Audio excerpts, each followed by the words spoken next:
Hi, everyone. I am so excited because I am speaking with author Amy Harmon again, and we're talking about her brand new book. She has it right there. She's going to hold it up for us because I love this cover so much. What the Wind Knows. Oh my gosh, Amy, hold it up just a little bit more. And it is so beautiful. Do you love it? I love it. Oh, I love it. It I turned out perfectly. It So really did. When I saw this, it kind of took my breath. I was like, "Oh my gosh!" Like, it's just one of those covers, that it just is so unique. And I love this book. I love your book so much. I think this is. I think I've read it. Is this your 13th book? I'm actually on my 15th, but because of the way that publishing goes, everything takes a long time. This book was finished more than a year and a half ago. So Oh wow! another one that will be published in August, Yes. actually, and it's been done now for a while. So, and I'm working on my 15th. So I've actually written more than I've published. That is crazy. And when I saw this, like, I don't even know where I saw that it was coming out. I like inside, I do like a happy dance because I'm like, oh my God, Amy has another book. Yay. Because I think I've read like half of them at least when I was going through the list, and every single one of them is so good. And this one, I want to say this is your best, but I know I think that every time I read one of your books. So, Well, I think everybody has their favorites. I think if you do love history, yeah. then you'll maybe be this is my favorite, and I've never said that about a book before. I just think if you read it, it's very personal. It's my family history. There's something about it that really spoke to me, and so because of that, I think that's why it's my favorite. Turn off my heater. Oh, okay, go ahead. But I just think it really depends on what people like, if it will be their favorite or not. Well, I can tell. I could tell, like, in your writing how personal this book was to you. Yeah, It's almost like it really came across. And I knew that it was, but I didn't really know till the end when I read at the end of the book, yeah, like, how much. And I was like, wow. I mean, this book yeah. really was personal for you, and how so cool. So tell everybody, like, how you came about writing this, because it's such a Right. great story. Yeah. I actually had gone to a book signing in Edinburgh, in Scotland, and I knew that my family history. I knew my great grandfather had come in the early. I think he came in 1914 to the U.S. just before the Easter Rising in Ireland, and I knew a little bit about his story, but very very little. And my dad knew a little, and he knew both sides of my dad's family are Irish. And so he knew a little bit. He'd never been to Ireland. And I said, you know what, Dad, come with me to this signing in Scotland. Brought my mom too. And my older sister was like, I'm coming. So we went to the Scotland signing. And then after the Scotland signing, we went to Ireland. And didn't go to the usual places that people go to in Ireland. We went on a roots trip. We went to Wow. find this little town, this little village where we knew my dad's grandfather, my great grandfather, was from. And it really was such um, the fact that we were able to find where they were buried, we were able to find the graves. The man that actually helped us at the genealogy center, he said, oh, well, I don't know if you'll be able to find the grave, first of all, because there are just plots all over Ireland. I'm like, well, don't you have like a cemetery where it's A not like map? the States. There's cemetery on every townland, which is, every farm, there's a little private cemetery. And so he was kind of like, I think this is where they're buried according to the Catholic, records, were really helpful. And he said, but good luck finding the cemetery, first of all. And then he discovered, also when we were talking, he says, well, I think they have a stone. The records say they have a stone. Your family must have been wealthy. We know they weren't. There's Oh, never been a dime in my family. But the fact that they even had a stone he was like really impressed, that there was a stone that marked their graves. So there was just things all along the way. In the book, the trip to the library, all of that was exactly how it happened. wow. Just like not knowing where to start and going to a library because that's my instinct. Well, if I need to do research, I guess I'll go to the library. And Right. it worked, So all of it was just very, and then walking up and finding the cemetery and walking up the hill and looking around and winding our way through the graves and finding. Mhm. And so it was just really special, the whole trip. And then, I couldn't let that go. I had to No. capitalize on it and write a story about it. And it has fantasy in the story, which I think throws people off a little bit, but that's the way I felt. I felt like I had been catapulted through time. And I realized how little had changed. The church where they were married was still standing right there. People go every Sunday, So it was just really, it was special, and it turned into a story. Yeah, I always feel like your books always have a little bit of magic in them. Oh, thank you. Yeah, I love that. I love that it's not logical. Like there's no logic to it. It's fantasy. And so we can just go along for the ride. We don't have to like figure out like, well, what happened, Right. just kind of go along. But I went back. Okay, so I read the whole book, and this morning I was doing research, and I went back and I read the first chapter. Okay. And I love how the beginning, you start in November of 1976, and you say, "Grandfather, tell me about your mother." And I got teary-eyed. I was like, oh, she started it right there. Like, because I don't care. I read the book in a day. It doesn't matter. You always forget that first part. Like, right. And so it's so important. Well, it's important for me to go back and see where you started it. And I was like, oh my gosh, that is just so beautiful. It was like, it teared up. And then I want to read my favorite part. I put it on my phone.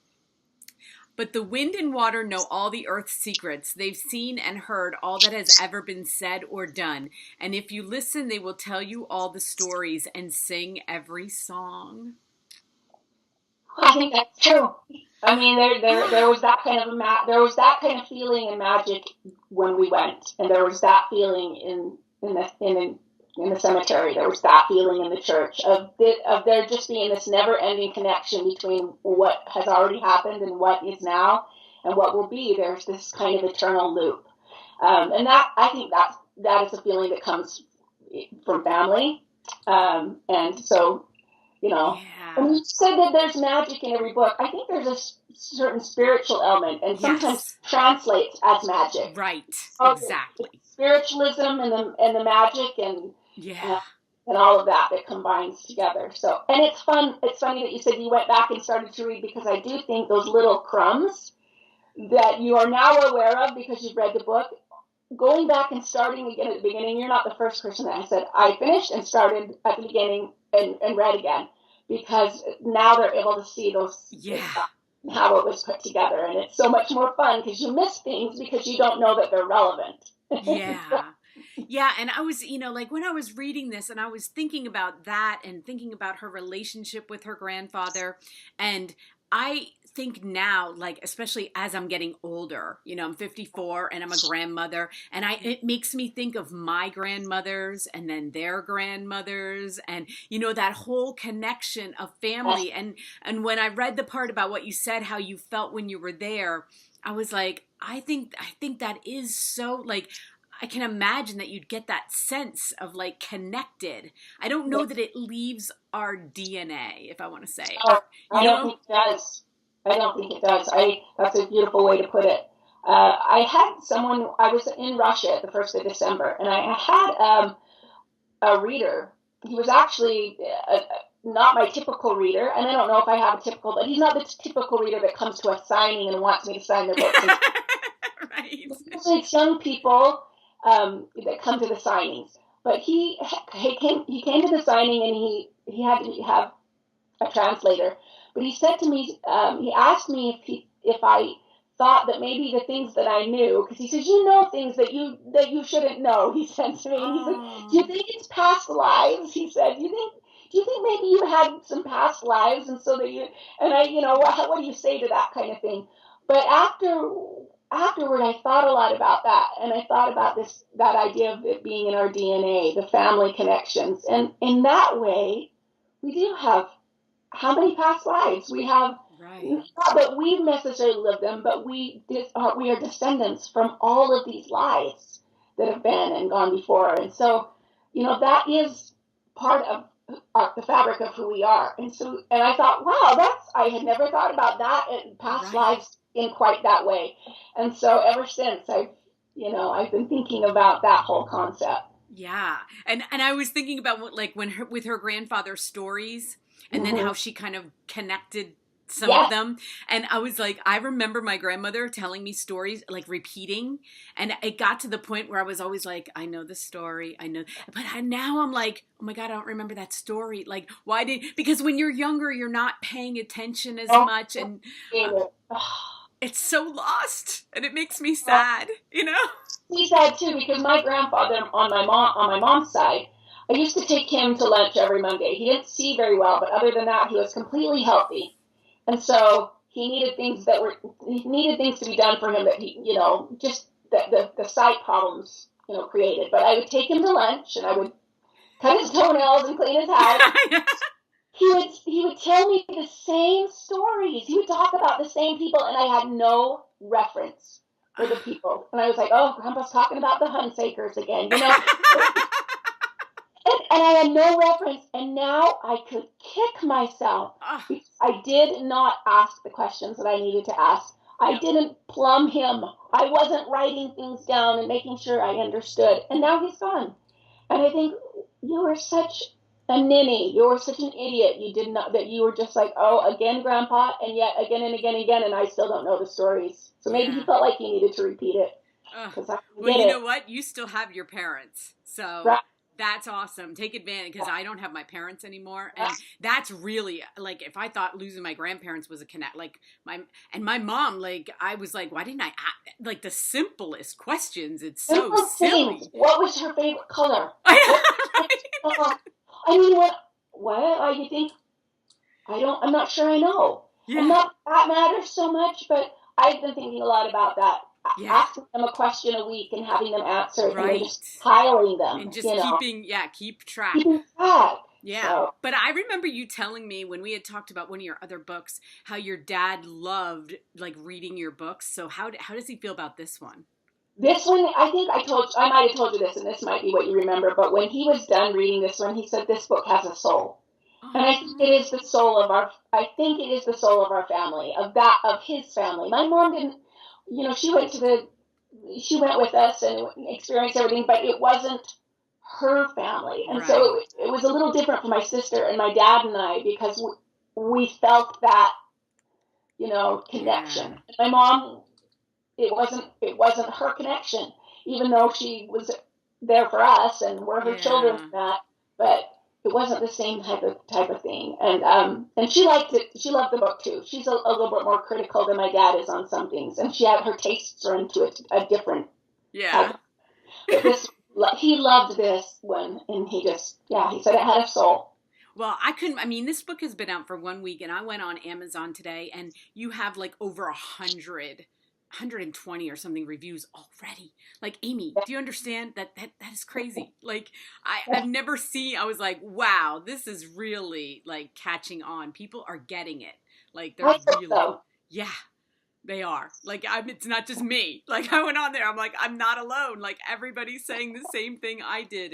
And that was just, you must just be so pleased with that. I mean, to see how it's, I don't know. I'm excited. I'm excited about it. I also just have to kind of keep myself. I have to remind myself I just have to keep working. There is no. I can't get too excited, and that sounds, Yeah. I have to keep working on the next book, and I can't control how people feel about my work. Right. And so I don't I try not to internalize the negative. Yeah.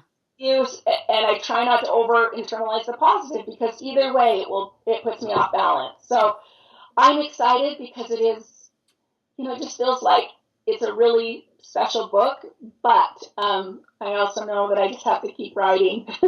So Yeah, well, for everybody out there that, I know there are so many readers that even love time travel books, like, too, like, on top of it, of right. everything. And, and I haven't read one in a while. Like, was so good. I just haven't. I don't know why. They just haven't been out there. But I don't this, think there are a lot of them, and I don't think there are a lot of them that are especially well done. right, true. I have had some comparisons to Outlander, but I honestly think the book is nothing. The only thing that's alike is the fact that they're time travel and Right. and their history. But they take I place know. in different centuries. They take place in different countries, totally different storyline, totally different characters. And so I recognize that people that love time travel will compare them. I knew that would happen because Outlander is so loved. Yeah, but I But think that's funny because when people compare like that, I'm like, so no one's ever supposed to write another romance book or another, like, like you get to claim a whole genre? Like, that's just, yeah, so we're done. we're done. There's one time travel, and that's it. That's the only time travel that can ever be written. I know. I saw the same thing, and I was just like, that's the silliest thing ever. That's like saying I've read historical fiction before. I don't need to ever read historical fiction. I know. And like you said, romance. I mean, how many Right. authors write this basically the same story over and over and just change the names? I mean, I think that so Yeah. and that's not a criticism. You have yeah, it's silly. You have shtick, but It's silly. I like to do different things, and I loved the idea. For the time travel for me on this one made it possible for me to almost put myself into it. To make how would I have felt? How did I feel when I found that cemetery? I felt like I'd been transported, and so it was just fun. The whole thing was just fun. The ending. It was so good. I need to read another book, and this morning I was like, no, I'm not reading another book until I talk to Amy. I'm not there. I'm not ready to give this one up yet, and that's how it is. So let's show everybody the cover, and please, I cannot wait till August. I can't believe you have another book coming out this year. Like, how blessed are we? I can't believe it. I'm so excited. But show everybody that cover again, because I love this cover so, so much. Since I only get to see it digitally, I'm like, I love seeing it. It's beautiful. Yeah. My first hardback in English. I've had lots of hardbacks in other languages. It's like, are those, the wind things, are those shine, like, it looks like they catch light. They have a little shine to them like clouds. And then the fun thing is that it's kind of it's so soft. It's been really fun. I love that. That is so beautiful. Thank you so much. And I hope we get to talk again in August when the next one comes out. I can't wait. I love talking to you, and I love your books so much. I love your writing. So thank you for an amazing 24 hours that I got to live in this book. Thank you. Great. Have a great weekend. I'll talk to you soon. Bye-bye. Bye.